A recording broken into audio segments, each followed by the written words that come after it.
There is a new front in the US-China rivalry, at the center of which is the US dollar. China is betting against the dollar. It wants the American currency to fall, and for this, Chinese banks have been mobilized.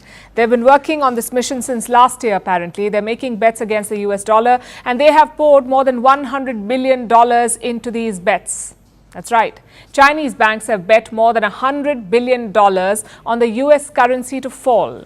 So if it falls, these Chinese banks will make a profit. Bankers call this move a short. What is a short? Let me explain using an example. Say there's a small Chinese bank. It has 100 yuan. This bank decides to place bets against the US dollar. So with this 100 yuan, it goes to an American bank and strikes a deal. The Chinese bank lends 100 yuan to the American bank. In return, it borrows the same amount of money, but in the US dollars. Now, at the current exchange rate, today's rate, 100 yuan is worth about 14 US dollars. So now the Chinese bank has got 14 US dollars and the American bank has got 100 yuan. But this is a loan from the Chinese bank. So the exchange is done, the two banks shake hands and they agreed to meet 1 year later.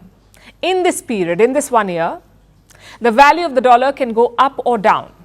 If the value falls, then the American bank will have to pay more to the Chinese bank. It will have to pay more than 100 yuan to reclaim its $14.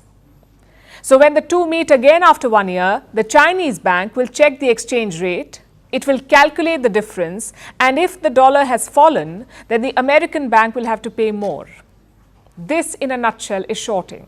This is how traders short companies in the stock market. In a similar fashion, investors can place bets against currencies too, and banks use a special instrument for this. It's called a foreign exchange swap.